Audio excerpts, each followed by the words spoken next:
I ain't really that bad. You sure look right. What's up? There we go. Wait a minute. Why does my thing say valet? What? Brought to you by Valet Smarts? Yo, what is Yeah,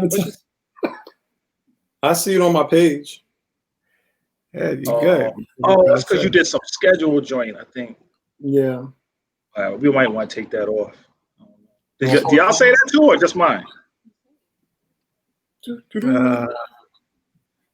Why I got valets? Oh, I know why, Charles. Because you must have hit. Wait a minute. What? I ain't really.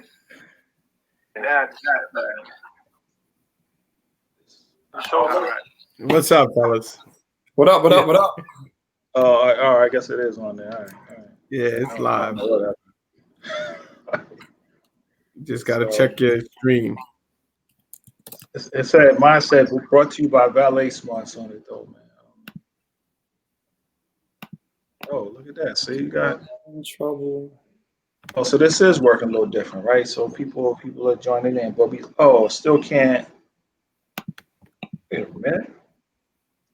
This is the wrong thing. This is not on. Well, I made mine public, so I'm hoping that people can comment all in the same thing because I can't write back. But I guess we'll see what other. I'm hoping we can see what other people write here. Yeah, we ain't got, but it's not changing the. Oh, hey Mel. Yeah, but we can't chat. We can't chat. Oh wait, can we? Well, I can't, but maybe on Charles can. Let me see. Wait. Wait. What would you like me to do? What's going on, everybody? Well, people are here. Yeah, we can't chat. We can't text in the forum. At least I can't. Can either y'all or no? Nah, but we can see what they say. We could just respond, I guess, up here. Charles might be able to respond. Hey, Charles, Mel, are you able to post in the forum? No, you gotta make it. I gotta make it public. You didn't do that? Gotta make it public. Hello. Jenny, what's going on? Mama Monty. At least we are able to see everyone logging in now on this one. Hey, Jenny. What are we talking about tonight? Nah, but somebody turn the audio up. I know that's always Charles. That's 99% of the time. That's Charles. You gotta make it. I gotta make it public. Charles, all right, Mike. Yep. Gotta make it public. Hello. Jenny, what's going on? Mama, we still getting the setup done. Aunt Judy, how you doing? Charles is ready. He's gonna turn down the volume from his. He's done feeding. Hello. Oh, there you go. Okay. Yo, Mike, you gotta go on your video and you gotta make it public in order to see the comments. I think I already. You heard? Yeah. You have to go to your Facebook page. Go to the video. Make the video public. Once you make it public, then you'll be able to see all the comments. Oh, no. I mean, it is. It is. What are your Charles? Exactly. I did that already. It's not letting me do that for some reason. Yeah, I did the same thing. So Dev is live. We can you can't comment. We can just read the comments, guys, and yeah, we could. I guess we comment. I mean, as long as if y'all can do it, y'all can. Or you can do it from your page. I think was it Jenny? Where'd it go? No, it was. I don't see it. They asked what we were talking about, and we had already started the Cedrica had asked what we were talking about. What were we chiming in on, gentlemen? Are we going to talk about that vaccine and what took place? Yeah, I mean, that's a good topic. I mean, we can start off.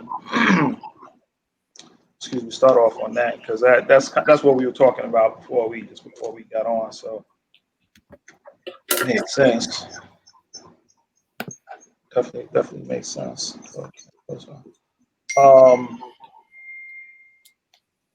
Yeah. So where we leave off on, I guess we were asking what the thoughts are. I mean, I think it's the whole vaccine thing is kind of crazy. I mean, I feel too uncomfortable at it just because of like I know it's not being pushed so much now because like they're being like everybody keeps on talking about like, oh, it's follow the science behind the science. Like they got a couple of months worth of science on this thing, like from beginning to end. Like the science part starts in this testing, right? So I mean and they know that. Everybody who's comfortable with it, like, oh, I'm comfortable with it enough to do this and this and this. Like their comfort level is a couple of months worth of research, like at best, you know. And then, and if you compare it to previous vaccines, like I guess a concern, I think Charles was saying this before. Paul Kelly's on his Happy New Year. If you're comfortable with even previous vaccines, the technology behind it now is different, right? Because it's not even. I didn't realize this until I started reading more into it. Like it's it's not the typical weakened strand vaccine or the dead. They've killed the virus, and so your body's just reacting to the side effects of it. Like it's a new RNA one, and what that means, like I don't know. I mean, that's what they're figuring out now. Right? I mean, as far as I know, it's kind of figuring out. I think it's going to be a test case with it. Yeah, but I don't think they're figuring out like coronavirus, and I mean, I understand why people distrust it for the same reason. I have a distrust also, but I don't think that I don't think that coronavirus is new. So I don't think like that the medical community started maybe this particular strand, but I don't think that they started from like this ground zero place, like as if coronaviruses was new versus just this specific one. And but not even with coronavirus. Oh, go ahead. Sorry. Go ahead. No, go ahead. Say what you was gonna say. No, but this is the first time, to my understanding, that there's been a publicly used, I guess what they call an RNA-based vaccine being used. Period. And that's where. No, but it's because it's messenger mRNA. It's like for messenger RNA. So from my understanding, right, and I might not have the correct understanding, is that the DNA is what makes up the cell, but the RNA is the instructor of the cell.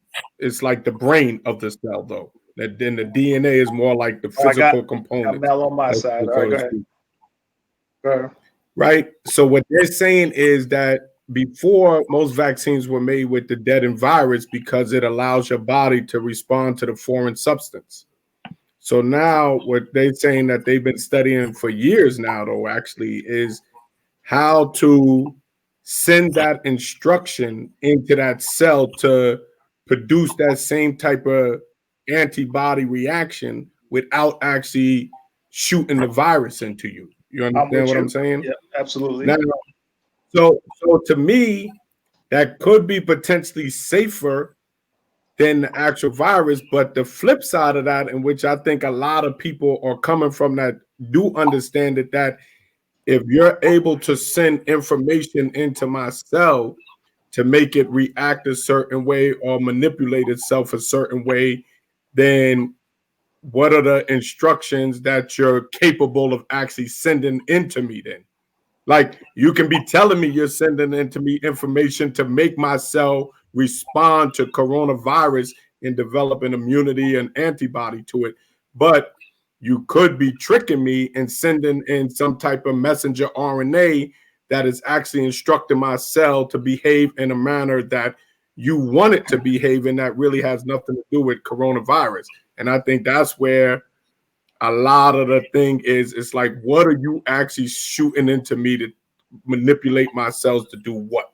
Well, I don't even think so. I think they've been clear on what they're shooting into, right? So let's go along with the fact of like, all right, they're doing what they say they're going to do, but the outcome, right, is the unknown thing. So they know when they, and I think it's exactly like you say, it's placed into, I forget the part of the cell, and somebody, Mel, you can maybe jump in and say that, but it's not the nucleus, but the outer part of the cell where it's entered in, and because they say it's hard to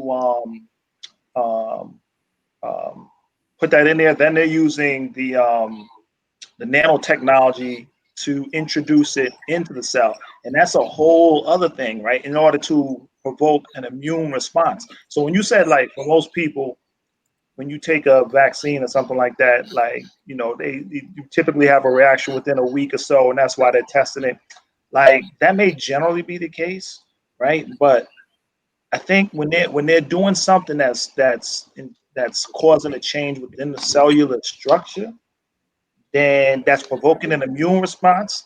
Then what happens years down the line and stuff like that? That's the thing, as far as I'm concerned. Like, nobody has an idea about. I mean, where do all these autoimmune deficiency situations come from? Like, you know, is it gonna trip something else that it kind of mirrors, like, you know, an attack on the body before, and you're gonna start having some reaction from something that you know, your body's identifying as a corona. You know what I mean? It could be anything. But the fact of the matter is, I think, like, there's not enough science behind it because they're conducting the experiment now, right? I mean, that's what this is all about, right? I mean, they researched it and stuff in animals and pets and stuff like that. Like, the real research is happening right now during this coronavirus pandemic, right? So in essence, but let me ask you, what do people think is that, like, you and Dev could answer, right? Because I know, like, because I say the same thing, you know, like, people talk about, like, long-term effect, I guess, through the cell manipulation or the nanotechnology, as you think. Like, what are you thinking would be a long-term thing, like, you know, versus some type of, like, immediate cell reaction to it? I mean, I can't answer that. I mean, I think we probably have some people out there that would have more information. But what I will say is, we're guinea pigs, you know, and I think that we have to just look at it realistically, you know, and it's okay to say that. It's okay to say, you know what, they don't know, we don't know, and it's 50-50. If you don't take it, you might get sick or whatever, and if you do take it, you might get sick. It's no different than the flu vaccine. But you know, I'm still not sold on it personally. You know, I'm not sold on it at this point. And I'm not trying to tell people not to take it, but, you know, when I first joined Clubhouse a few weeks ago, you know, there was a bunch of doctors that were on there, and they were from all across the United States, and they were talking about this. And what they were saying was, people are looking at this vaccine or this series of vaccines as a magic bullet, but the reality was, you still gonna have to social distance. You still gonna have to, you know, wear the mask. You're still gonna have to do everything that you're supposed to do to protect yourself. They said, though, with the first dose, it basically reduces the chances of you dying or getting super sick by 50%. The second dose gets you into the 90%, the 90 percentile. So I don't know. You know, right now I'm not sold, but you know, maybe in time I'll change my opinion. But I don't think they do have enough information at this point. So. Yeah. No, I mean, that's the same thing. Like, I'm sure there's, like, immediate, like, reactions that can improve people. I mean, the same way that well, not, I was gonna say Trump, but Trump didn't have that. He had the other stuff done. But yeah, I mean, it can block or prevent stuff. But yeah, long term, I think the obvious answer is, like, what the long term problem could be is anything impacting, like, your immune system overall. Like, you know, because that's what it's made to do. It's made to cause the immune system to kind of do something to provoke an immune response, right? So, you know, will it do it by accident some other time or something like that? I mean, and that cause an autoimmune issue in the body. Jenny just says, what would make you feel comfortable to take it out of curiosity? I'm not really sure. I mean, say again? I was going to answer Jenny and say, I still to this day don't take flu shots. So, you know, You know, I was one of those who was technically against my children getting certain vaccinations, if vaccinated at all. I was in that category many years ago and caught a lot of flack for it. I don't know, you know, I'm not, you know, this has nothing to do with the historical reasons why. I mean, I personally do not trust certain things in as far as these vaccines. This very simply is, you know, many years ago, back in the 90s, there's a hospital called Bronx, Lebanon, and I spent some time up in Bronx, Lebanon, visiting a family member, and a lot of those people were very sick. And you can basically come in on a Friday, and then 2 days later you come back, and some of the people you might have seen, they transitioned, they passed away. I'm just not convinced at this point that that it's going to do what it's designed to do. And also, when you look at what just happened in Colorado, and I think we were talking about the UK a little earlier, these new strains that are popping up, and they're saying that these new strains are more deadly. And so it's just like, I don't have a magic answer, but I'm just at this point personally not comfortable. And I tell people, if you want to do it, go for it. You know what I mean? Go for it. You know, if you feel like it can work for you, listen, I'm not against or for. I am completely in a nebulous state. At this point, I don't see it, you know? So, yeah, and that's a great question, Jenny. What about you, Mike? What about you, Charles? Like, well, I can say this really quick, like, because I get a lot of people just, you know, just like you said, mention the history of it and like, you know, the history, especially with blacks in general and vaccines and all that stuff, and not trusting, you know, the government stuff, and that's a good enough reason to be wary about it. It's reason enough to be wary about it. I don't say good enough. It's reason enough by itself. But then there's like, so I kind of looked even further past that. Like whenever everyone had questions on like the flu vaccine stuff, like I started looking up the information on it, like the data. Like I did that same thing with this COVID vaccine, which when you look into the detailed data, it's crazy. But on the flu vaccine stuff, like one of the things I wonder is why it's pushed so hard, right? Because I started looking at, and I think we talked about this before, like when you look at the actual efficacy of a flu vaccine for people between the ages of say 18 to like 40 something, it's in the 40 something percent range. It's like 40, it ranges from 40 to 50, which is shocking. Like you figure like something that's like less than 50-50 chance of working, like why is it on available everywhere like a CVS, McDonald's, you know what I mean? Like it's located in every CVS, in every pharmacy, some grocery stores that got little pharmacy things on. So I mean it just makes you wary about stuff, like because it only now I guess now that's given, like, all right, maybe it's effective 40% of the time, but for 40% of people, maybe it could be like life-saving. It can be somebody, you know, right. You know, right. flu can be, so maybe that's a reason enough. But it's just, I think the problem is that most of the information on everything we get is so bad. It's like watching the news nowadays. Like it's so bad, you can't even really make a good informed decision on it without everything being all mixed up. Like I started looking into a lot of information on the COVID vaccine stuff. Not everything on the news, but I started looking into like the fact sheet data that they provided to the FDA and everything like that. And it makes everything that's shown on the news like so misleading. Like it's crazy. Like the way they sell it, you know, a lot of it's very different than what's actually in the detail. And it's you know, so when I read that, so to answer Jenny's question, it's like the information when you read more in the detail, at least for me, it makes me even more weary than even watching the news. You know, like for example, I think I told both of you guys this, like the initial statistics that Pfizer did when they came up with the 90% tile, 95% tile statistics on, you know, the test group that they used. Like it was based off of 45 people. Right. Like they're using the wording before we use, like they said 20 and 40,000, like 20 and 30,000 people. Like they mixed in. I read through it and it's intentionally misleading, right? And I say this because like it's when you read through it, it's obvious. They did the initial phase 1 study and they did the phase 2 study. The phase 1 study included It started with 60 people. They narrowed that number down to 45 people. They needed to exclude some people out. The phase 2 study began with 40,000 people. 20,000 of those were given a placebo, and then they were going to give the 20,000 other ones. But that one didn't start until like around October, right? So everything that they gave you in stats up until then only involved 45 people.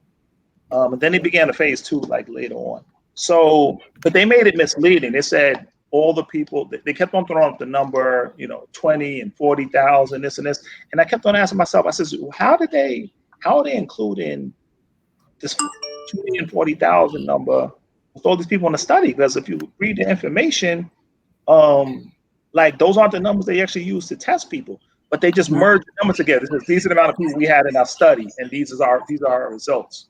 So when I so again, the number was 45 people, which is crazy. Sam's on it. What's up, man?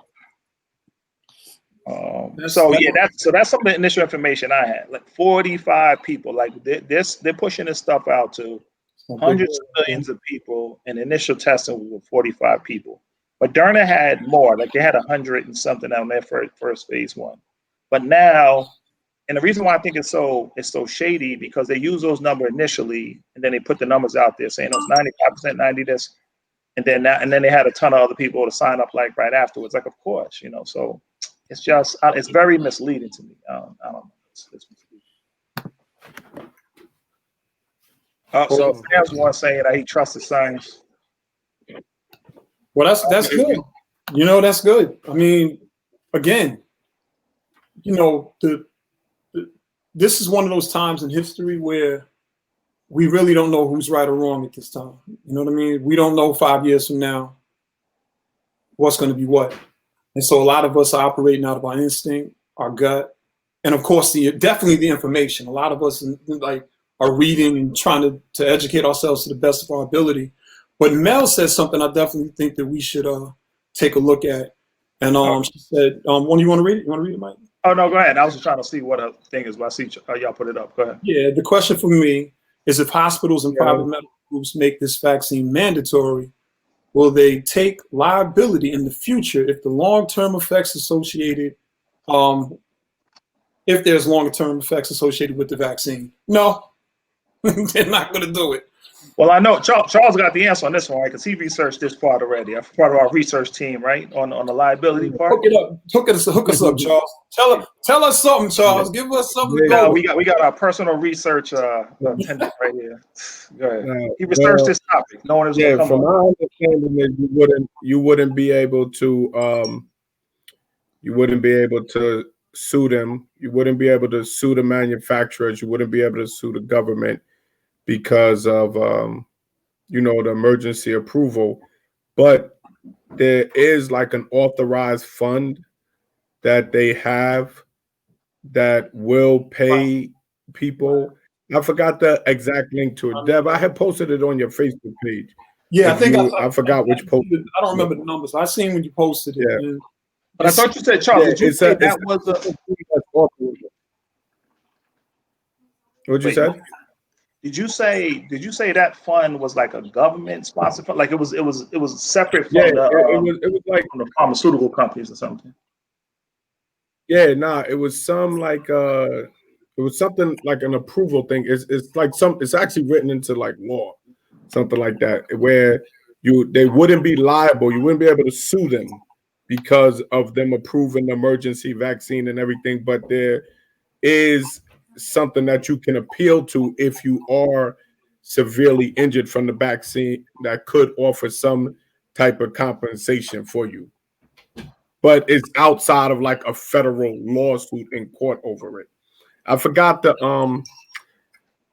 I can't find the link again. I would actually post it here. I posted the link to on Devron's page one time. I saw him talking about it, and I posted showing him like exactly what let me see if I can find it, what the law and everything was as far as how you could receive compensation. But as far as direct liability to the pharmaceutical companies or the hospitals or the government, you're not going to be able to take that route.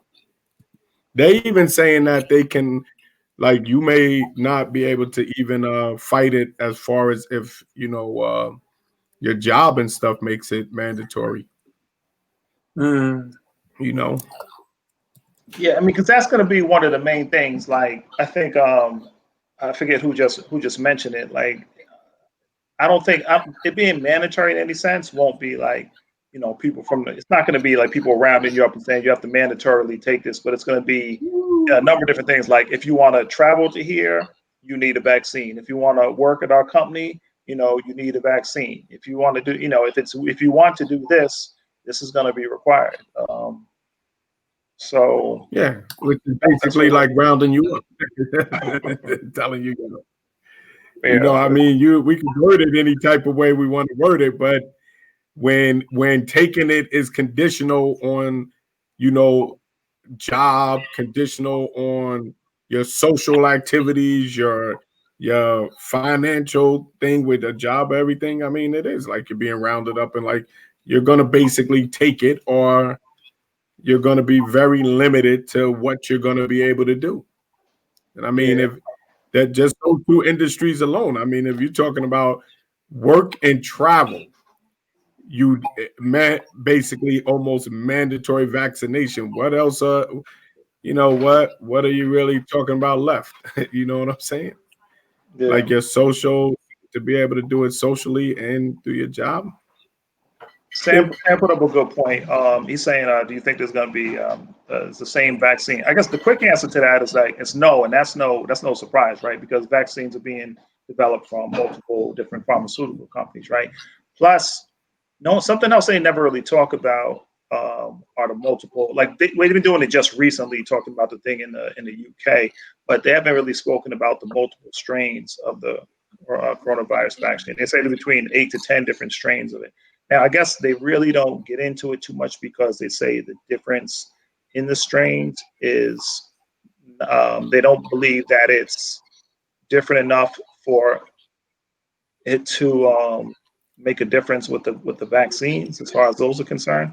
But one of the things I looked at too is that they've been tracking all the different variations of the coronavirus. Worldwide. And so you can literally, like, they've basically mapped it out. You can look in, in Asia, it's one version, in Europe, it's another one, Africa, a different one. So are the different ones? I don't know. That's where I don't want to use the word conspiracy. When people worry about what they're actually doing with this, there's multiple versions of this. It's in different countries. There's a number of different versions of the vaccine. It's tied into RNA, DNA, like it's, when people start to worry about things like what could they be doing with this, that's some of the stuff that starts, making people worry. But what the truth is, I don't know. And we don't know because they conduct it's an experiment right now. It's no secret that it is an experiment. It's been put out as this is what's going to help the world right now to combat this whole thing. But at the same time, they know there's little science on it. Sam used the word before, like science. Like there's enough science to develop it, not to know whether or not we should actually be using it or not, right? Because that'll be figured out. That'll be the test of time. Will tell that later on down the line. Like, should we have used this? Like 5-10 years from now, we'll know. That's what I'm talking about. I mean, make it mandatory in hospitals and facilities. If the majority of nurses refuse, those are the people that are really in a rough position. People like Mel and hospital staffs, where definitely, I mean, because the average layperson who's not considered an essential worker, I still understand their feelings about whether they should be made to do it based off of travel, based off of jobs, or whatever. I mean, like you was pointing to earlier, Deb, you can make that same argument about the kids attending school. But I mean, like the reality, like Mel and them don't really have no they're like the outside of the test group, they're like the first people who didn't sign up to be part of the Moderna experiment guinea pigs, because they're in the medical field and this and that. If you are a non-essential worker, like I was looking at New York State and how they list the essential workers and vaccine eligibility. Like some people, they're not talking about they're not talking about being able to even receive this until next summer sometime, where I mean, you're gonna have 7-8 months of a lot of people's reactions to see what it's doing to a lot of people in the short term. But I honestly think that the virus is getting more and more serious, and especially that with saying more contagious, because if I don't know how much y'all listen to the news, but if you listen to the news for 1 week straight, they'll be like, yeah, so by the start of like next baseball season, we'll be up in the stands again. Then it changes to like, yo, yeah, by next summer, we'll be cool. And then it'd be like, yeah, by the end of next year, everything should be back. So it's like in 1 week, you can listen to them pushing that timeline back by months. Every 2-3 days, if you've been paying attention, they've been pushing that timeline in which they expect things to get back to normal. They're almost changing it by the seasons. And like I heard the other day, they was talking about by the end of next year, which originally was supposed to be by the spring of next year, So I don't know, man. I honestly don't know what they're seeing. And I don't know if that's vaccine related or, just the change in the virus related. You know what's scary about that was on the news the other day when Biden came on, and he was talking about the whole vaccine thing and everything, and he said, he stressed it. He said this is going to get much worse before it gets better. And I was like, oh shoot! Like him coming as president, what did they just tell him? What did he just? Well, I mean, they probably told him what other countries was telling us in the earlier days. They probably told him what we would have known if the individuals that were set in place to warn us of these global pandemics were still in their rightful positions in their jobs. There was a lot of things that went wrong that have led us to the now. And, regardless of what people feel about politics or they feel about Biden and Harris coming in or whatnot, this thing was bumbled. It was bumbled. And now we're in a situation where we're trying to play catch up. They showed video clips of Wuhan the other day. Did y'all see those clips by the chance? I didn't post this stuff on my wall because I was like, I'm not even doing it, but it was sort of interesting to me to see these video clips of Wuhan, the epicenter, and seeing all of this different stuff that has already occurred, and then seeing them have whatever successes they're having versus the fact that I know what I see where I'm at. I know what I see when I go out, and there's just a lot of irresponsibility because in my humble opinion, there was so much confusion in the earlier days and the tones were set in a manner that we're seeing the reverberation of it now. We still got people out here that don't believe that people are dying of COVID. They do not, well, let me say this. They don't believe it has to be something else. So we have a long road ahead of us. So let's see what Cedrica wrote. Charles, I was saying, why don't you take that message down and read it? Somebody read it off the side, because there's a bunch of questions or comments going back to because that one covers up the whole screen. So why don't we just read it off to the side?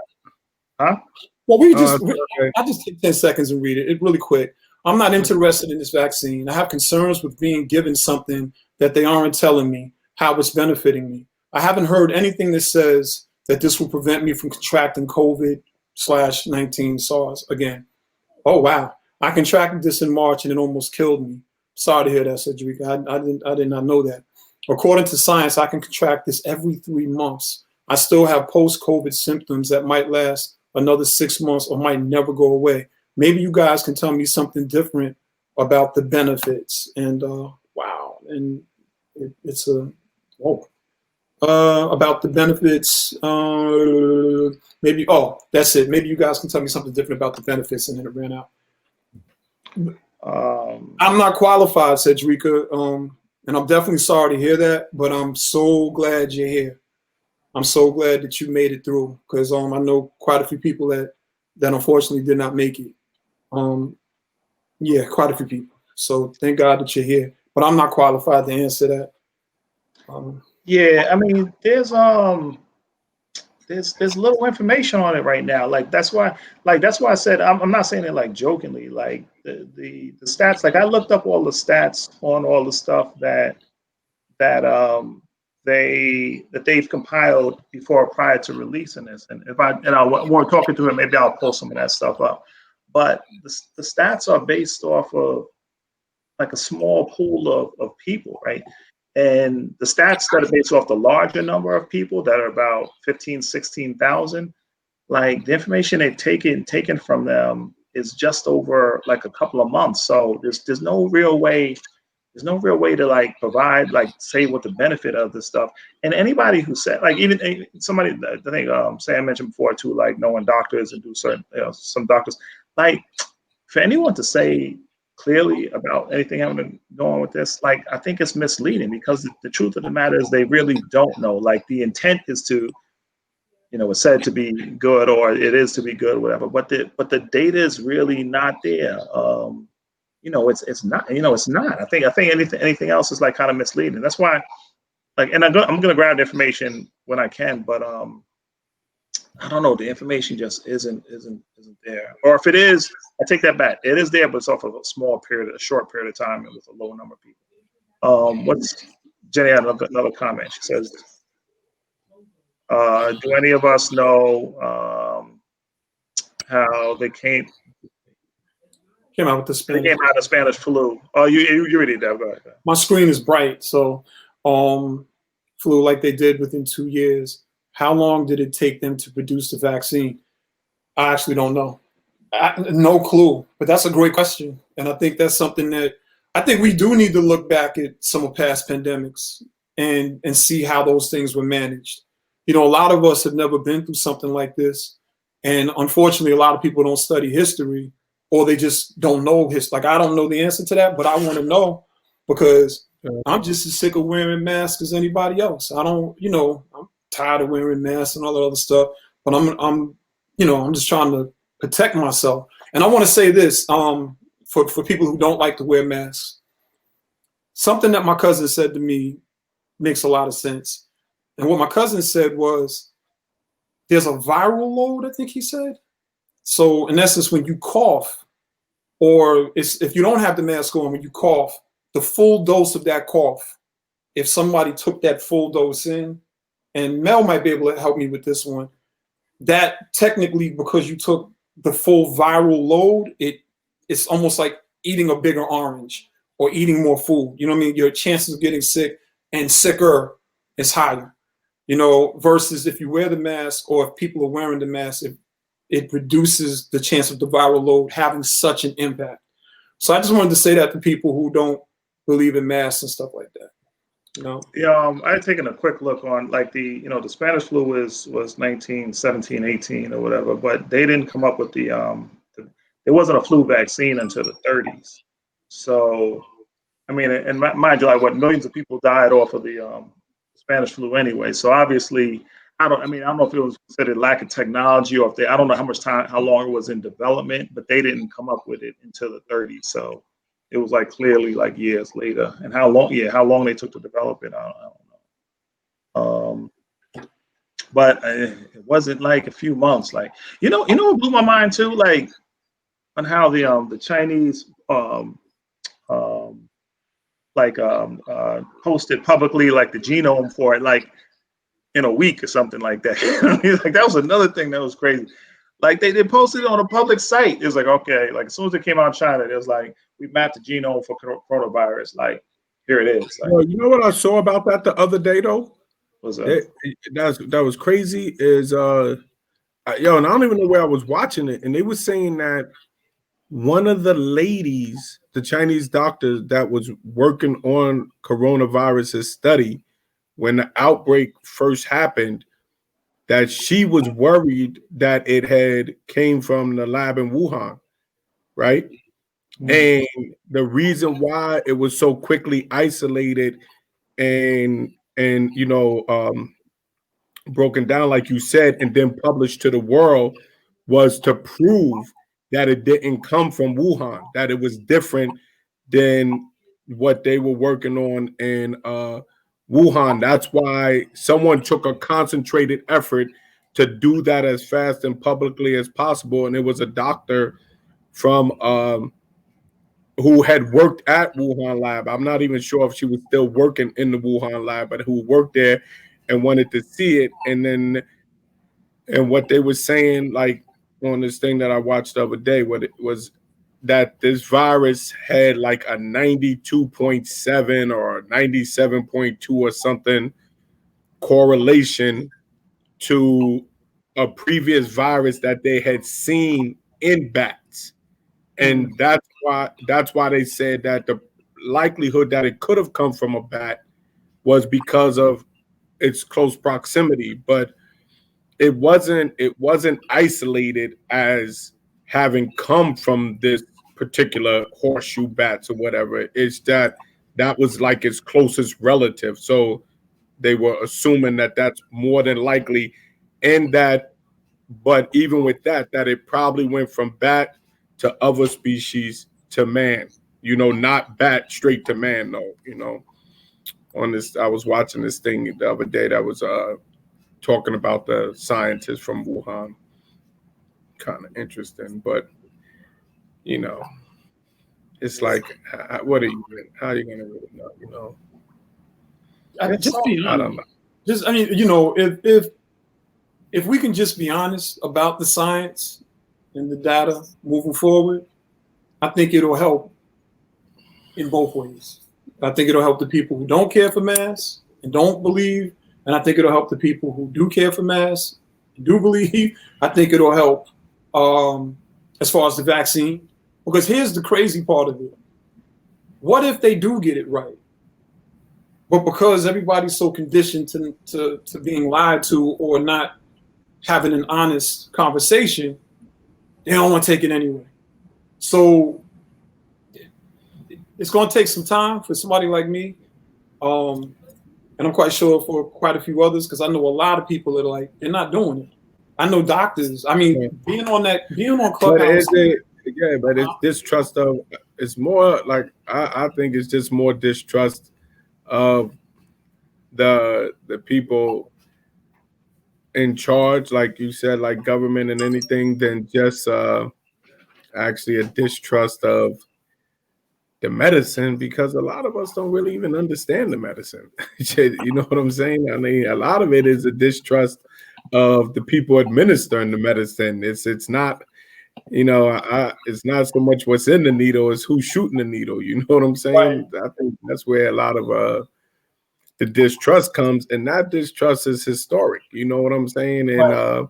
And with a lot of people, it's also political, just like the mask wearing. I mean, I think somebody even made a comment here, like, well, like the Democrats said, it's your body, my right, my body. Like, you know what I'm saying? Like, some of it ain't even a scientific question. It's a political question, or a historic distrust of anything that, I mean, I think there's people that they could see see it work right in front of them, and they be like, well, man, well, maybe his work, but I still ain't letting them shoot it up in my arm. You know what I'm saying? Right. So right.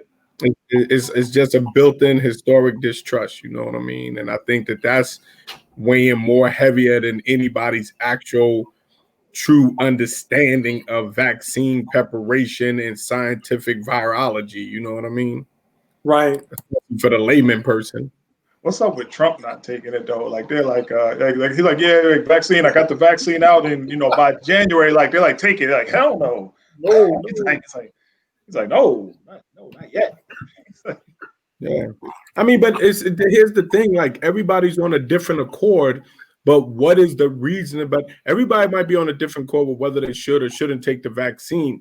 But it's not a universal discord of why you're not going to take the vaccine. It's not like there's a group that's going to take it and there's a group that's not going to take it, and the group that is going to take it are all taking it for the same reason, and the ones that aren't going to take it are all not taking it for the same reason. There's not like an exclusivity there, like I'm not taking it because I just don't trust the science. It's such a variety of reasons why people aren't going to take it, and some and why people are going to take it, and some are based off of fear, some are based off of some type of research, and some bordered on like But that's lunacy almost. I mean, but there is a group. So I think you're right with everybody got their own individual reasons, but I think it is kind of a given that there is the general mistrust that's kind of communicated among blacks as a whole, just based on the history of the stuff. You know what I mean? Just on the history. I mean, I think that's true though to say. And again, that doesn't stand for everybody, but there is like a general group that's like, oh hell no, I'm not taking it. Not what they did to Tuskegee and this. I'm not, and that's passed on from mother to brother to cousin or whatever, and like among the white population, that's not even relevant, right? Because it's like that was something that never impacted anybody. So it's like, why is it an issue? Like it's funny. I was in a class like a few weeks back, and I had actually asked the students this stuff, and there was a white kid in class. He was like, "Yeah, I'll take it. Like, why not? Like, what's the worst that could happen?" He's like, "What's a 19-year-old kid? Like, what's the worst could happen?" You say that to a black person, I'll tell you what the worst is could happen. Is it rational? Is it logical? I don't know. We find out. We'll find out. Jenny, will you take Jenny? We take it. Nah, I mean, I'm not jumping up in line to take it. But here's the thing, though, right? With I mean, I have my distrust of certain things too, and like I said, I mean, everyone points. I read some interesting stuff about Tuskegee, and because what a lot of people don't know that it was a black nurse that helped organize all of that too. That just wasn't white government stuff too. It was, but I read a little bit of that's all white government stuff. Yeah. I mean, they always black people. I read come in and I read some things that didn't change my mind about what happened, but made me look at it from a perspective of just like, let's just kill these people. I like, especially with that nurse. I think that to some degree, even with her role, let's say in that Tuskegee thing, is that she thought she was achieving a greater good, maybe, if that's what you want to call it, by some of her actions in there, man. You know what I mean? And no, but I'm not saying I agree with it. Sure. What I'm saying is, no, I'm not agreeing that should have been allowed. Not at all. I'm definitely 100% not saying that. What I'm saying is a lot of these people are paid, and they know, and I do believe some people get tricked.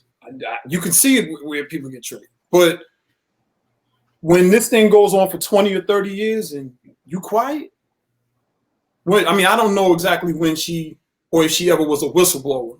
Did she ever whistleblow? Did she ever go, "Oh my God, I didn't know"? And if so, I mean, no. I mean, she was helping. You're saying she was an active participant?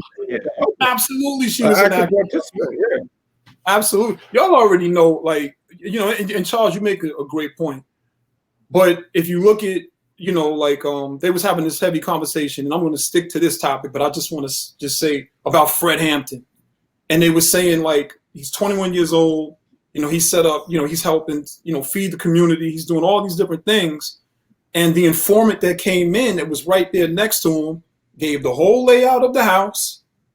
And then they came up in there and murdered him and then tried to say it was a gunfight from him and his pregnant girlfriend and the other people in the house. But guess what? That was a paid informant that was in there. You look at COINTELPRO and all these other things that have happened traditionally, and you constantly see where we, black people, melanated people, are used sometimes against our own good. So that's all I wanted to say. I don't have too much love for that nurse. I mean, if somebody can give me some history to say that she did not know, and okay, then we can have. She knew. But then she. Yeah, no, definitely. Then the weight of those individuals who suffered. Anybody that's involved with eugenics and all that other stuff, you just as guilty. And whatever. If there was some type of crime, they should pay it.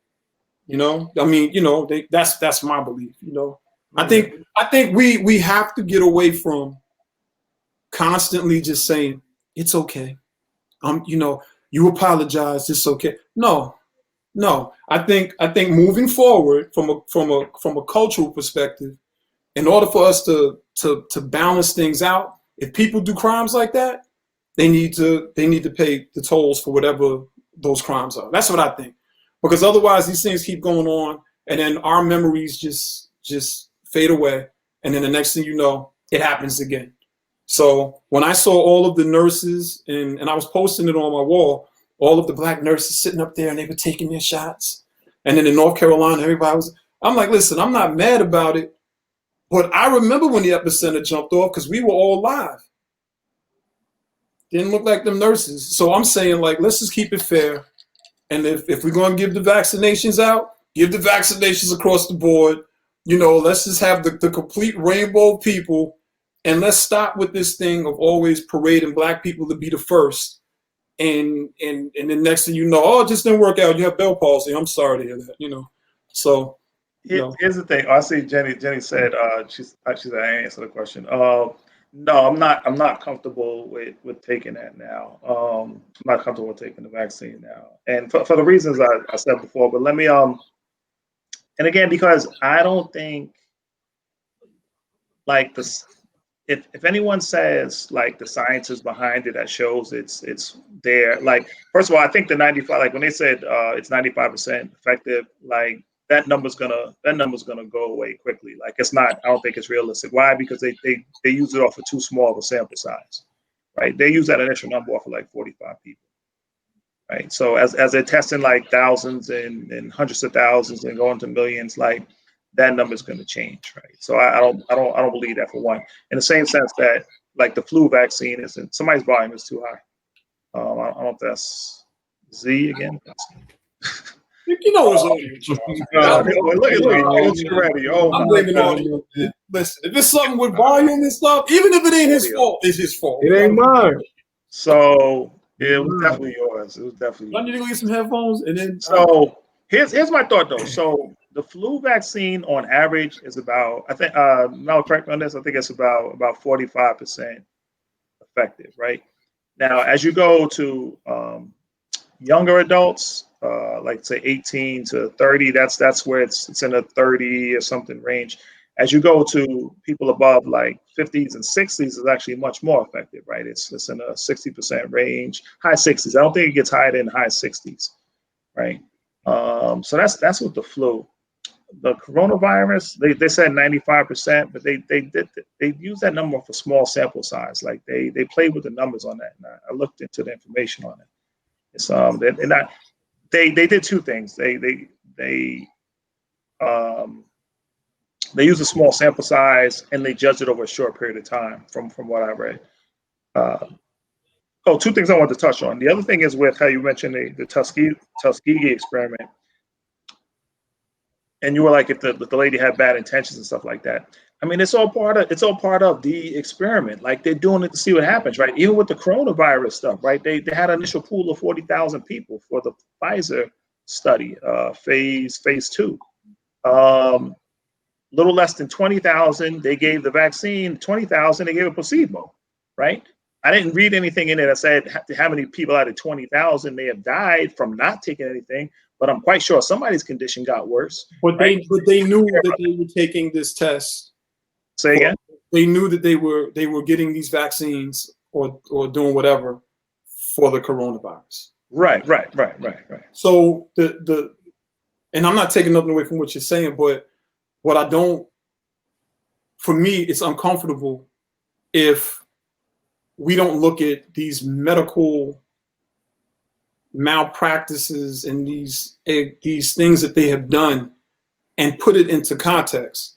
We're not talking about a sample size that are dealing with other communities. We're talking about black people, melanated people. We're talking about people who look like us. And ultimately, historically, I mean, going all the way back, to when the psychologists were studying, and I mean, all the way back in 1800s, I mean, some of those dudes were savages. Modern psychology and modern medicine was based on savages. Literally, some of them were sickos. and they were cutting Black women in particular open and doing things to just a lot of crazy things. But in history, it's always buried. And it's almost like, oh, no, don't worry about that because look at the results. No, we need to worry about it because right now we're looking at the complete change of all of our livelihoods.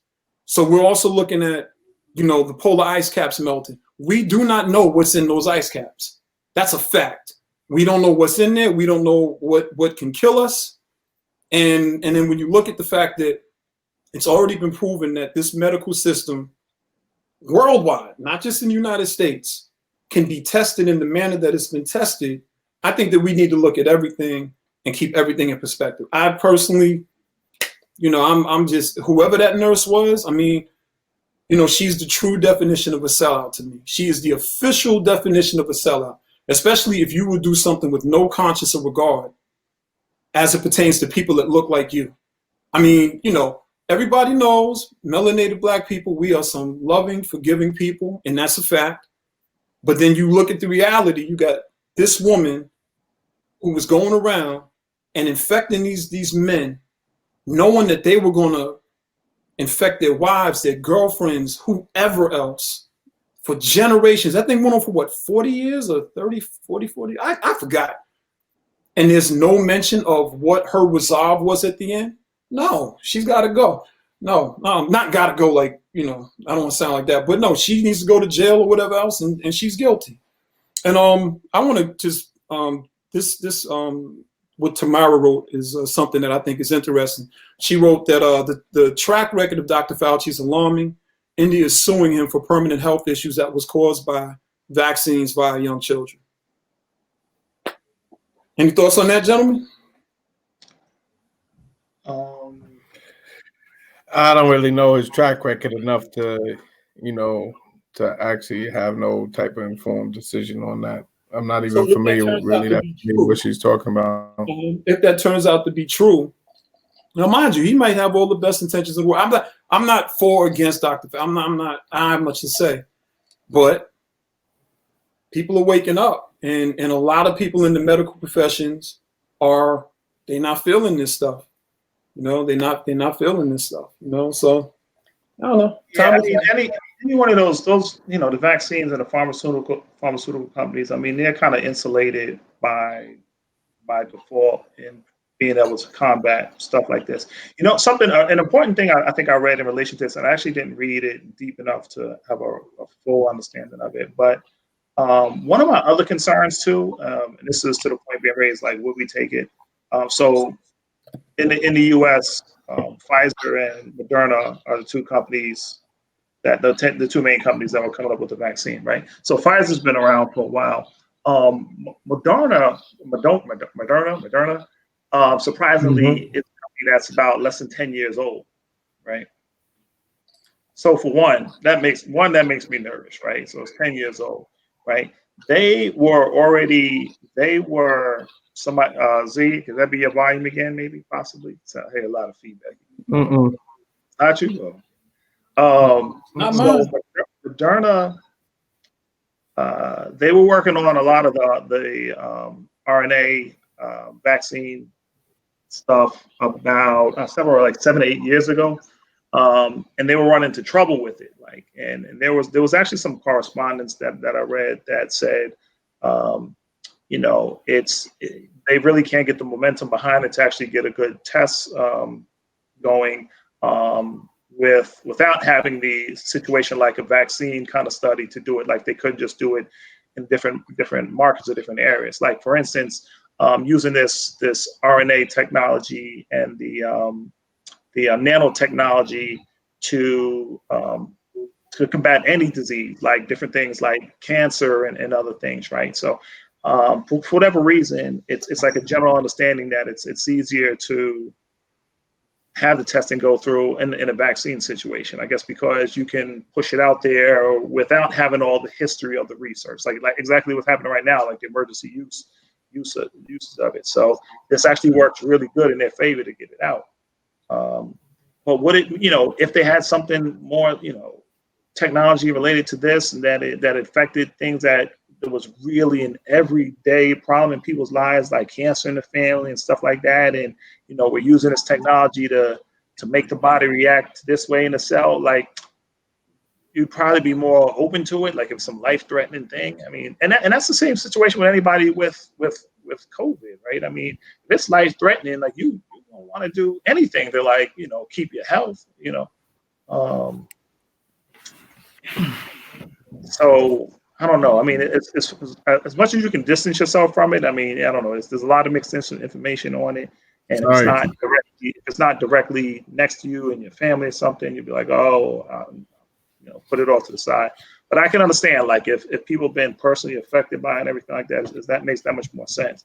But the science just, you know, they're experimenting on it now. You know, yeah, they are. You know, and you know, listen, we all, you know, when we first started going live a while back, you know, one of the things that we agreed on, you know, just in conversations away from live, was that we had to stick together. You know what I mean? We had to work together to try to help one another. And then, you know, we would sometimes, you know, speak about that. And I know I would chime in. I just say, you know, to everybody watching, you know, make an informed decision. We are not doctors. We can't give medical advice. You know, I think we're pretty intelligent men. But by the same token, we're learning too. So when you all are chiming in and making your points and stuff like that, I mean, it helps me, and I'm quite sure it helps Mike and Charles also. So, you know, no opinion goes unnoticed unless you just are a knucklehead and you come on here and just try to take over the platform and act a fool. And your opinions go unnoticed. That was my little dig. Everybody. I'm sorry. I can be petty. Everybody. That was my petty moment. Can I get one petty moment? Just one. I think I've been pretty good for the last hour, you know. So Carmen wrote, and remember, this vaccine was a continuation of the SARS vaccine, which they never completed. So these numbers are bogus. Nothing we take today is that effective. I think she's got a great point. You know, I mean, you know, as far as the effective aspects of this stuff. And then Jenny wrote, I heard Moderna was working on the vaccine back in May. I'm quite sure they were. They might have been working on it back in 2019. I'm acting a fool, Jenny. Jenny, you never said, are you going to take the vaccine? So just chime in, let us know, you know? Yeah, and, I just replied to her. So yeah. Oh, okay. My bad. I think I spelled it wrong. It. Yeah, they I mean, and they were. I read up on that as well. They actually had a higher test pool than Pfizer. So they started early in the year.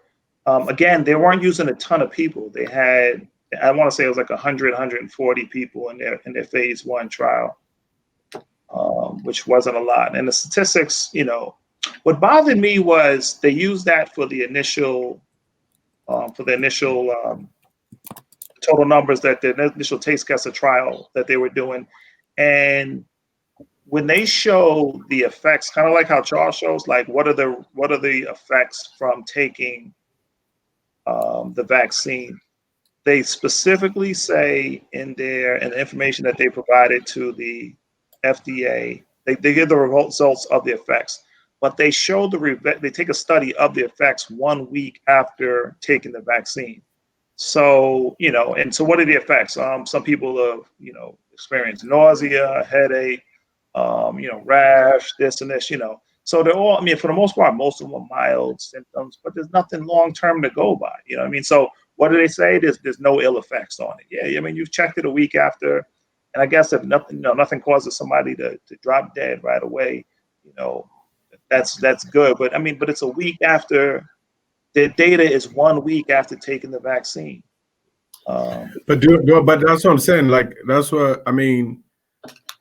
But that's what they're testing for, like at that point in time, right? Short-term, immediate effects. So, like, how long traditionally with anything? How long once a virus enters? You know, it's like incubation periods, like for the most part. So, I mean, scientifically, what do you think? How long you even think that they're waiting to see? Like, if you're gonna take it, let's say, and you're gonna develop a headache, I mean, you know, with this vaccine or with any type of medicines or whatever, I mean, do you expect to take it, you know, today and the headache develops next week, Wednesday, or the headache develops 9 days later or something? I mean, I think there's probably a certain standard in which they expect to see some like type of more short-term immediate effects within the first couple of hours, because most people that reported, I mean,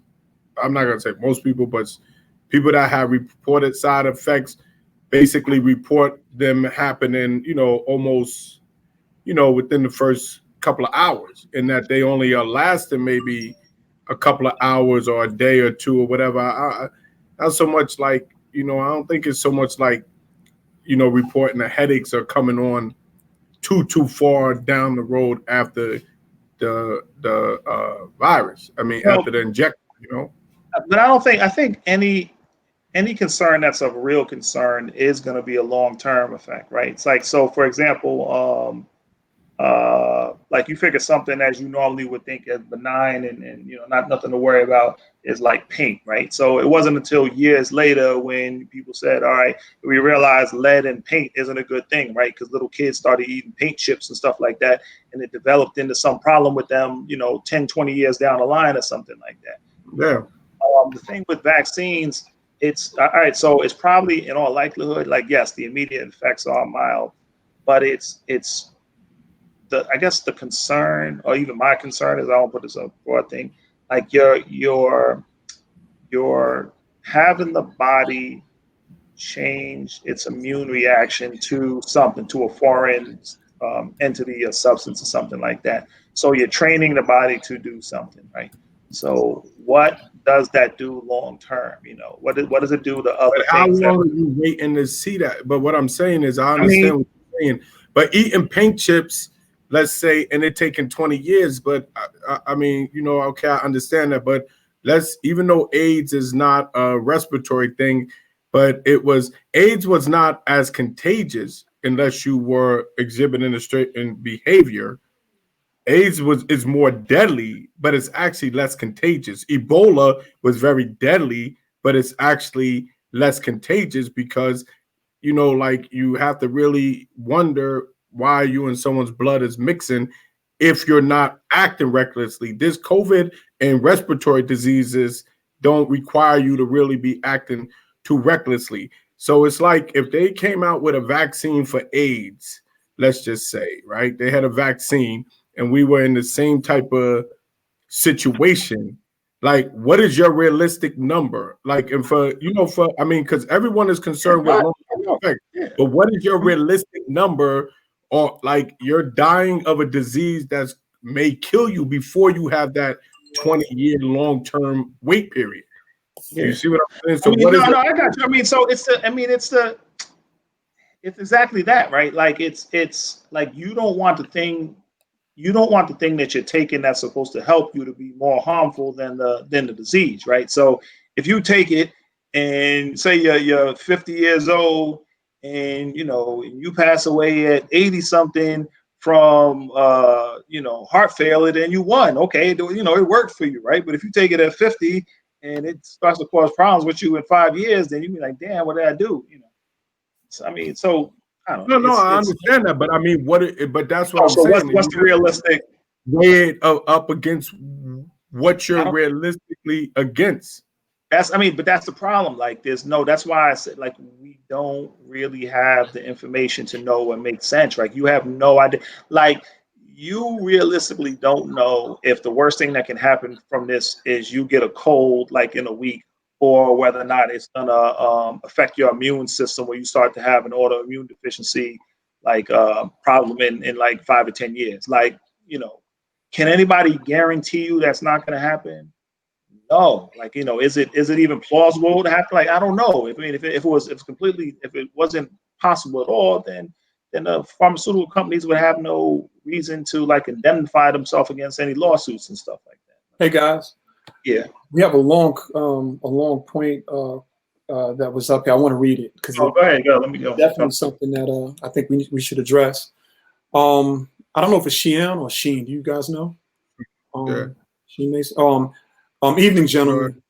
What realistically do we think the options are for those frontline workers with no choice but to be out there working to make ends meet? What option other than risking a vacation would they have?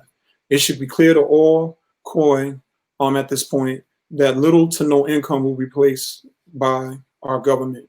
Thoughts? That's a heavy one. Again, some of the people that I know that work in the medical field, they said straight up, I'm taking it. I got to go to work. I got to do things. Others have said that they're not going to take it. And I think both points can be respected from me. I mean, I can't speak for you gentlemen, because I think each individual life is different. Everybody's variables are different.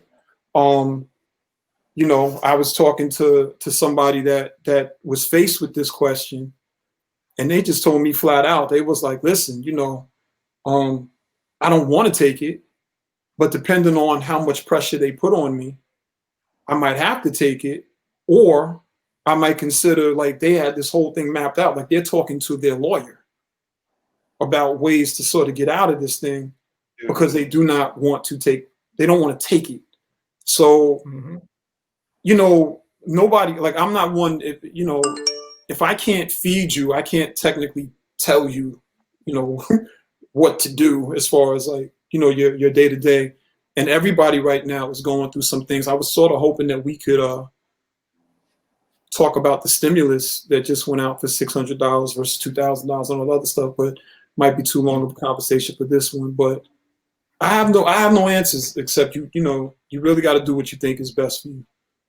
Anything with you guys on that? Yeah, I mean, it's pretty much the same thing. Like Charles, like, for you, right? Say if you were, I don't even know what you said, where you stood with this, but there's like, look, for you to jump on a plane, you gotta have a vaccine shot. What are you gonna do?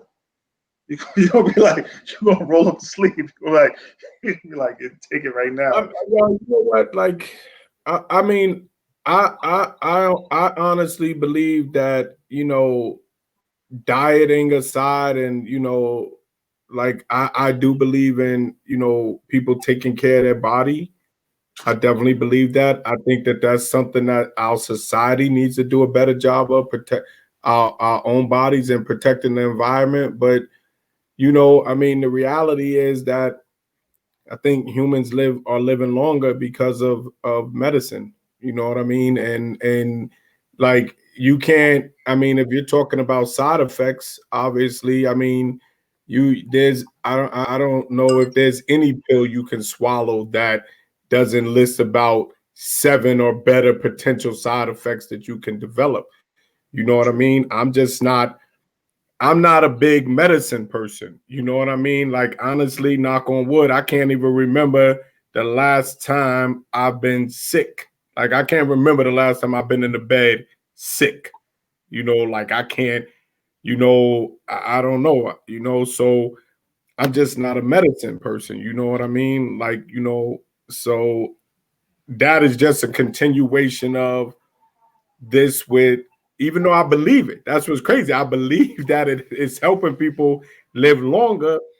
But like I said, I mean, I can't really remember the last time I've been in a position to have to really make a decision, like a vaccination, or even like, I don't even know if I got like Tylenol in my cabinet. You know what I'm saying? I probably only got no. It's a different thing to say you're not a medicine person and saying, like, you haven't been in a position, you haven't had a need to take like some serious medication or something. That's two totally different things. Yeah, like, I mean, because I mean, I'm not sick, so and because that when I develop I feel a little sniffle or whatever, like, I don't run to take medicine. So not feeling sick, I'm saying, I couldn't really see myself running to take the vaccine, because it's just not something I turn to even when I get like a cough. So I know they're two different things as far as like a Tylenol versus a vaccine. I'm just saying that's not something that I turn to anyway. So I couldn't really see myself running there right away now.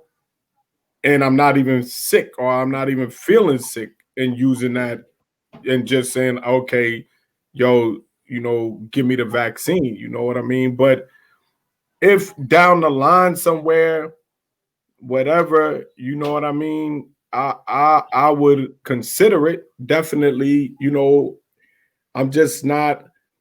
Honestly, my job title is listed as essential worker. So under New York State thing, I'm not too far away from being like, because they list essential workers and then they list them in the order.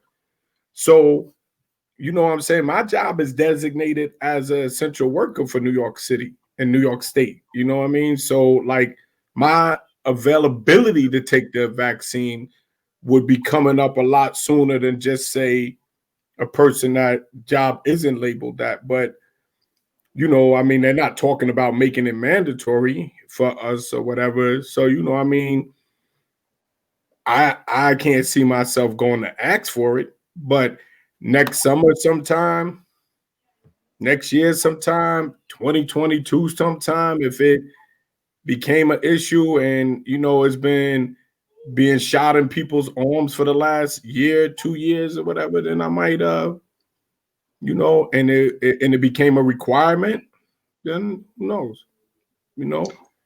Yeah, I think let me say this real. I'll say this real quick. I think so one thing that is always missed, I think, like kind of as you said, like health and habits and everything that like take care of your mind and what you're consuming should always all come first. Like I think that's one big thing that's missed throughout this whole process, like protecting your immune system and health in general, like first and foremost above everything. But like so the reality is like can you spread that whole message to the world and have everybody start, stop eating fast food and this and to eat stuff right in order to make sure your immune system is correct? Like, no, that's not going to happen. That's never going to happen. So then you have something like a vaccine. I definitely do think that for people with, say, compromised immune systems, and as you get older, your immune system drops down. Like if somebody asked me, like, if it's, somebody in my family, this and this, like I probably lean toward, like, yeah, it's probably like a better thing to do because, especially as you get older and everything as well. That's one thing that I would probably take into consideration more. But as a whole, it's like, it's so hard to say. It's so hard to say. Like I said, like the information's not there, and they know the information's not there. That's why everything is being the tested and documented and stuff now as we go through it.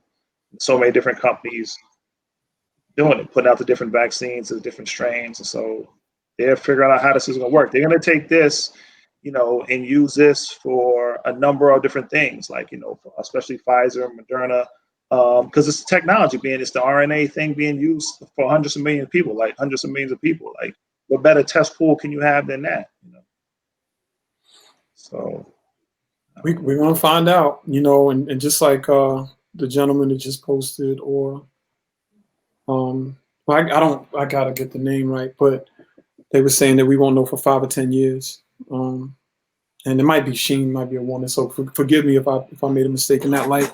But you're right. We will not know. And, just like we don't really have a true hold on the flu, it looks like this thing is starting to act accordingly. I mean, we're just infants in this thing, But we're going to be winding down soon. I mean, I know that we'll probably be on here just a little bit longer. But you guys know that we lost Houdini's Ecstasy. And then today, Shabba-Doo, or Ozone from Breaking, he passed away. Neither one of them, it's not known why or what happened. There was a big discussion the other day with some individuals about the GoFundMe that was set up for Ecstasy from Houdini. Have you guys been following this at all, or has it been sort of just surface level? Like I haven't heard anything about the GoFundMe or anything. Yeah, it's it's caused some controversy, mainly because in hip hop, everybody's like, well, you know, these are pioneers, and you know, why would they need a GoFundMe? And you know, and then some people's sentiments have been, you know, we got all these millionaires that have been birthed from their work. Why are they not, you know, stepping up? So, you know, I had a few opinions about it, but you know, if you guys have any opinions, I would like to know it. You know, about that in particular as we're closing, you know, starting to wind down. So, just about like the money in hip hop, you're saying, as far as like people like pioneers, like not having access to that, or not having passed away. I mean, not having made money off it. That's what you're saying. Yeah. Well, Jenny asked who passed away. If you know the rap group Houdini, Ecstasy from Houdini passed away the other day at 56 years old. And then his family set up a GoFundMe. And people were, you know, some people's sentiments were like, you know, this is a rap icon legend, which he is. Why would they need a GoFundMe? You know, my sentiments was a lot of those individuals that created these lanes, they were the first. So they were the first not only to go platinum and gold and everything else, but they were also the first to get jerked bad and robbed. They were the first that, you know, might have lost their publishing. And a lot of them ended up, you know, years later, they had 9 to 5s like anybody else. And, you know, we just don't know what people's finances are. You know, I know a lot of people that, well, I'm not gonna say I know a lot of people, but I know of people that, you know, you see them outside, they look like $1 million and you might not have it. And then I know some people that throw on a pair of jeans and t-shirts and a pair of Chucks and they've got a lot of money in their bank account. But the main thing, my sentiment was, if you can donate, donate. I mean, obviously, if the family is asking for help, they need the help. You know, that was my take on it. And who am I to really question, you know, what this individual went through with his finances or anything like that. You know? Yeah, I mean, it's crazy. I mean, it's one of those things that I think is like unavoidable. It's like it's unavoidable in music, and I guess and in a lot of other areas, like, because like you said, you're gonna have the pioneers who like kind of paved the way, you know, years ago, and they kind of hit their plateau a while ago before a lot of money was involved in it. And then so what happens nowadays? I mean, you have some people from years ago who have managed to like extend their career like throughout.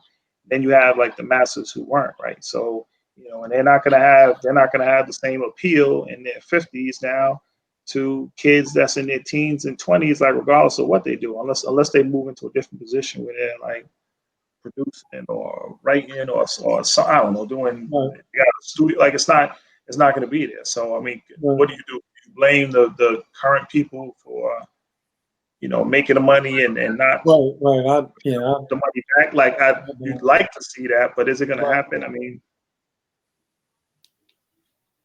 is it going to happen? It's like, yeah. I mean, like I kind of always see that as, I kind of see something like that as is when people look at they see somebody with like $1 million or something like that. They'd be like, oh man, like you got $1 million, so you should take X amount of dollars and put it toward, you know, helping these people out. And it's like, okay, like if they can do that at $1 million, like, well, if you got a $40,000 or $50,000 a year job, then you should be taking this much and putting it back towards something else just as well. Like, you know, but are you? You know, for most people, the answer is no. You know, what's your proportional contribution at 50 grand or whatever? Yeah.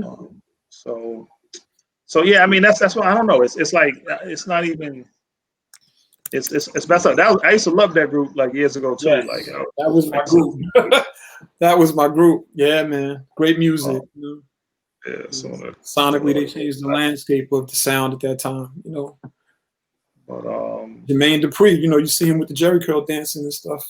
You know, I don't know if y'all knew that was him on that Fresh tour on the video. Oh no, not at all. Right? Freaks Come Out at Night, I believe it is. He's out there dancing with his little Jerry curl and everything. He's like, yo, hip hop history, man. Weird stuff. That's the first I even heard about that, and that's got to be like what's that, early 90s or something? Or like That was the 80s, man. late 80s, that'd be 80, Mid to late 80s. Yeah. 89, maybe 80, or close to 90. No, like 86. 86? 86, 87. Yeah. Yeah, But in yeah, a that nutshell, makes sense. That makes sense. yeah, oh, okay. Thank you for correcting. Pronounced Sean. Maybe I find it. Yeah. Thanks, Sean. That's what I had said to you. Thank you. Thank you. I had Thank said you, it to you, but yeah, you didn't hear. No, I didn't. No, I'm sorry. I was Oh, wait, we should touch on a couple of quick points I've seen. Melanie posted. She said it's I don't know where it is in the main. How do you do this again here? I see it on my feed. I don't see it in the. This one? Yeah. Haven't seen one positive flu case since this. Oh, I'm jumping back in topic. Sorry, but no, that's fine. I mean, we're closing out, so do what you want. That's cool. Yeah, no, transmission for both viruses is so similar. Surprise, not to see in one case. That's pretty crazy, right? I've heard people say there's no flu this year, like sarcastically. There ain't no flu this year, you know. Yeah. You know what's funny too? Like, I mean, part of it's, I guess, because we all have been on pretty much on isolation. And if you're around anybody got a little sniffle or cough or sneeze, you're like, what the hell? Like, but even myself, like, think about it, like we've gone on almost a whole year. I ain't even like no little sniffle, nothing like the whole like year almost. You know what I mean? Like to get a dry throat sometimes from like heat in a in a building or something like that. But like, I mean, I guess that's good in a sense, but what does that say for flu, right? I mean, people are catching the coronavirus, right? It's just they'll be catching the flu, to some degree. Yeah. So we have basically one more comment, and then we can close out. And there it goes. Kelly, hey Kelly, y'all can read it. I can barely see. She was saying she saw she is seeing cases of the flu, but it's less likely because of how much more contagious COVID is.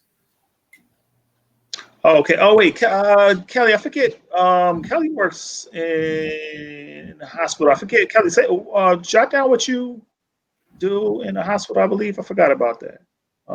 Wait, did y'all redo it? Drop this up. Yeah. I was curious about that. Yeah. I know out in California, man, that they were saying that it was getting crazy out there, where they almost had to close one of the nursing homes down because the staff, nursing home, everybody, the positivity, like how many people were testing positive. At my job, we were, from when it first started and we first, they first shut everything down, we only had one case back in April. And in the last month, since about November, we done had about 12, 14 people test positive at my job, man, where it just makes me think that what we was talking about earlier with the Europe, that a more contagious or whatever thing was already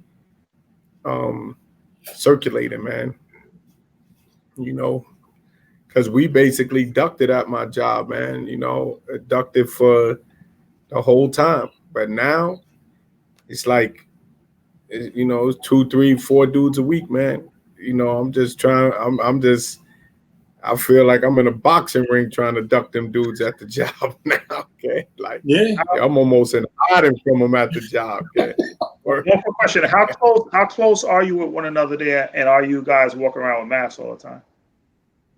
Yeah, I mean, masks. Like I told you before, like wearing masks was something that I did at my job anyway because of my job.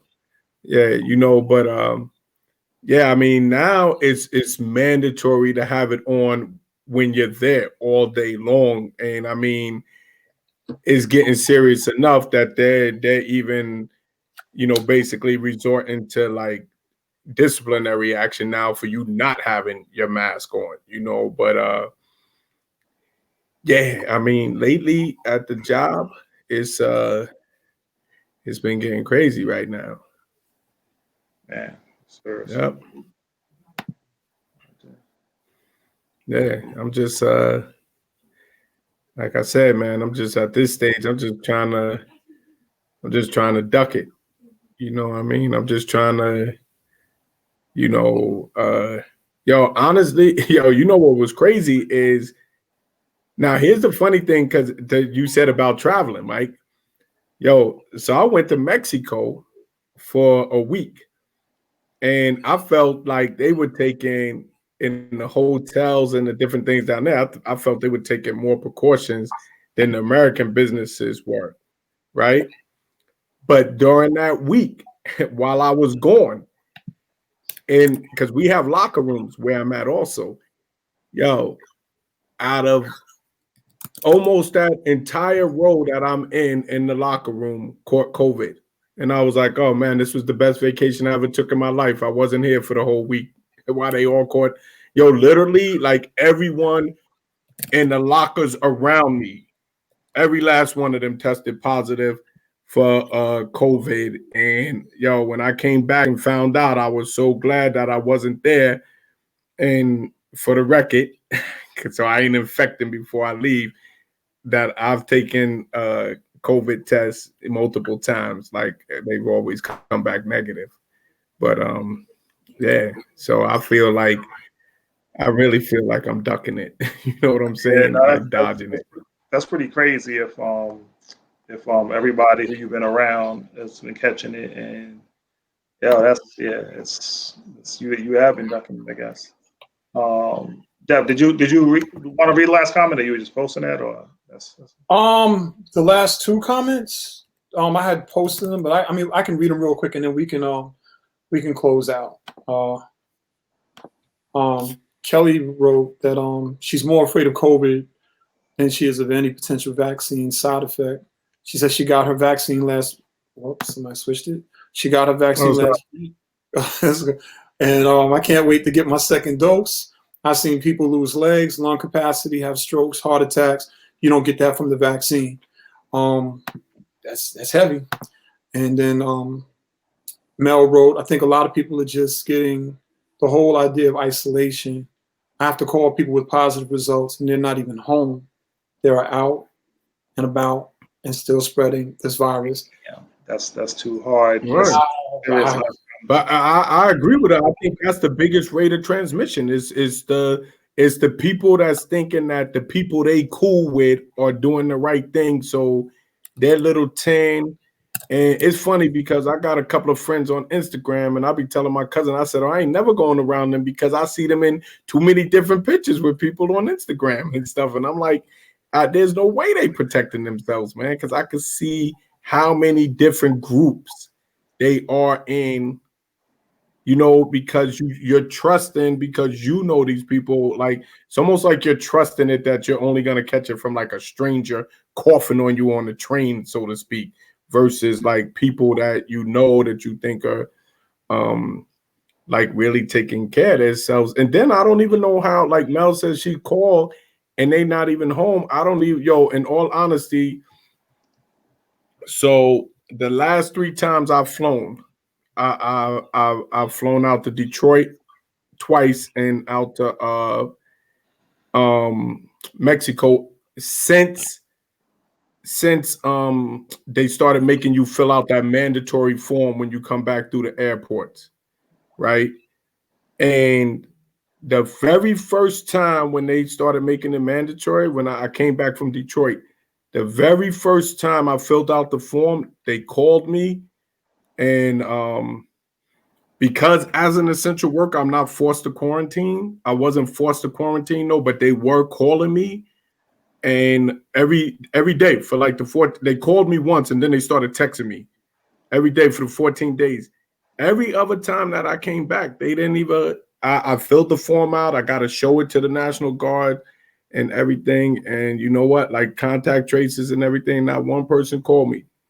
Not one time have I been called.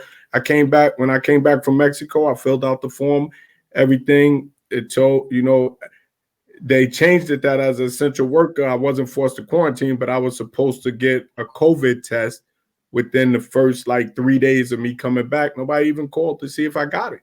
But I did do it. Like I do it on my own.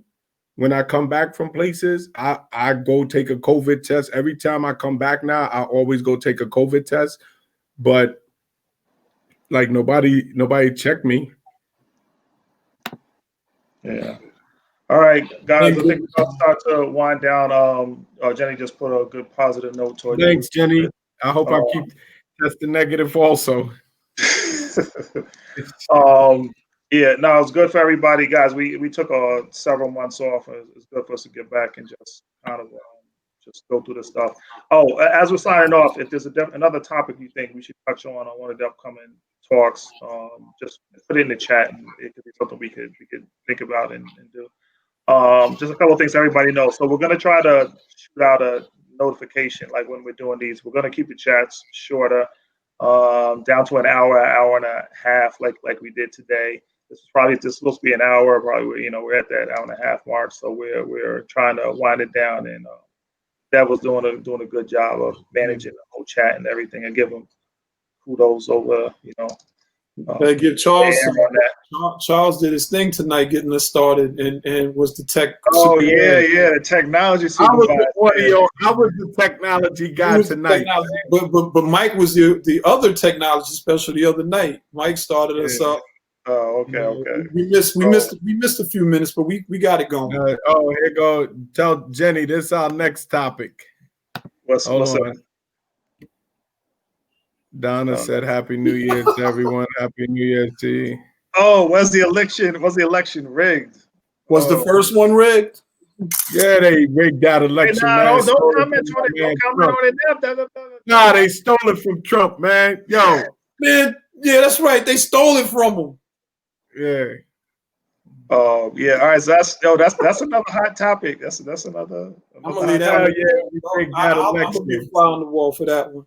No comments on that. All right. So what's our point? So we're gonna try to what the hell is today with this whole COVID thing? I'm losing track of the days. It's Wednesday. We're gonna stay till early on the week on the weekend. We might be able to slip to some weekdays, but we're gonna keep it usual times, 8 or 9 o'clock. We try to do Sundays, Mondays. If not, it'll be a day during the week. We're gonna keep it typically to like once a week. Comment on that. Put up a couple of things. You can either post something on the page if you want us to get talk about. Yeah, definitely tell them about the Facebook page, and tell them to send their emails and everything. And we want to, like Mike said, we want to really get this thing down where you guys know and we know. And we can all come and chat and talk and vibe and stuff like that. Because I think this is very important. And then when we stop doing it for a little while, I want to thank all of you that actually hit us up and said, hey, what's going on or where you guys at? That means a lot. You know what I mean? So thank you guys. Thank you. There's a lot going on in everybody's lives. So it's like, for everybody out there, and even with the group and everything. So it takes a minute to get everything right. So we just wanted to make sure we had all our ducks in order on stuff. So so again, hit us with some topics. Everybody stay safe. Charles, you maybe need to get in a different row or something, like a little group of people at your job, like shift your area where you're sitting at or whatever. Actually, what's funny? They're actually all back. I mean, they tested positive in November. The hell with that. All back to work. Yeah, I mean, with negative tests. I don't know what else to do. Yeah, I guess I shouldn't be joking about it, but yeah, it's. They negative. Yeah, but I've been. Hey Mel, we plan on starting a podcast, so at least taking some of the shows, and then for some of the older ones, putting them in podcast form, and then the newer ones moving into that arena. If you see, we stepped up. We actually able to communicate. We got the little banners and stuff, and there's been other podcasts that we watch and everything, and they rock with us. They watch us, and so we're growing. Well, actually, if anyone's looking to, let me say this too. We're actually broadcasting on a few different pages at the same time. So you only see the people that are within your group. we're trying to set it up so you can actually see everyone in discussion. Like we all see different discussions going on and different things. That's one thing we wanted to improve, but we want to make it so everyone can see the full discussions as well. We'll see it as possible, but that actually makes it a little bit cooler because you will see the responses from everybody as opposed to like a smaller group of people under Dev's area, Charles's or mine. So yeah, that's one thing. So on that note, yeah, we'll wind it down. Everybody stay safe, stay positive, everything. You know. That's right, and still stay safe and sanitize. That has not changed. Stay safe and sanitize. And mental health. Mental health. Yeah, don't start that. Don't start it because we end up having. Yeah, that's another topic, right? That's a big topic that I think we should address. You know, we should get some people in from the profession to come and give some pointers. And you know, it's a new year coming. You know, and so yeah, we we're not even. Yeah, we won't speak to everybody before the new year. James say Happy New Year, Happy New Year. Everybody, yeah, we like to send out some group texts around New Year. I guess everybody does it. Maybe I don't know. We could we figure it out. I don't know. Devil put his number up online and we'll send it to everybody. Well, no, we're gonna get the number. I'll say your personal number. I'll say you have everybody just. You know, I'm just joking. We want everybody to chime in and make it interactive. And you know, for some of the shows, we want you guys to come on live for 5 or 10 minutes. Come chop it up with us. You know. Yeah, maybe we can do it too. I think a lot of people don't want to get on camera. We can maybe include like. There's a lot of people who do want to get on camera. Oh, some do, some don't. I think yeah. We got to figure it out. You know, they can also call in. You know that, right? They can call into this. Oh, I didn't even know. So that's what we'll do. We'll put the number up too. And if is there a number for this? There's a number to call in? I don't know. They got it. We'd have to give them a link. All right. I shouldn't have said call. They can link in on their phone. They can call and talk. See that I didn't know. See, I've been out of the technical loop with this stuff. All right. So, children depression, right? Yeah. We go. Yeah, but Jenny, really quick because we're about to chime out. Are you taking the test? This is the third time I've asked. You know, I'm just curious. Oh, she didn't answer that herself. Yeah. No, Jenny never answered the question. She got us to answer, but you know, I'm interested. And it's not like a wrong answer. Like, I mean, there's everybody's worries, but even everybody who's skeptical about it, like nobody knows, you know, I got my skepticism about it, but do I know? Like, I don't know. I know it's messing with the body, but I know that I worry about it, right? I mean, so if it's going to save somebody's health or save somebody's life, like without question, you know, I mean, so I don't know. I got to give Jenny one of these. What's that? Now, if you're going to ask questions now, you should show. I'm on the fence. Okay. No problem. I'm with you. I understand. A lot of people. And that's a fact. A lot of people really are. So. All right. Save your test. We're about to leave. So darn it to you, the COVID test. But we've been discussing it for about an hour and 42 minutes. We got to save your. We're keeping it short, so we got more to talk about next time. So save your questions, save your comments. We're gonna be back on. We'll send out a message to everybody. All right. So I'm gonna hit the button in 5. Hit the button. All right. Take care, y'all. All right. I was about to pick up my middle finger. I ain't mean. All right. Peace. Let me just do it like that. Man. Yeah. That's how I was taught to go for peace. That's what I just did too. Yeah. All right.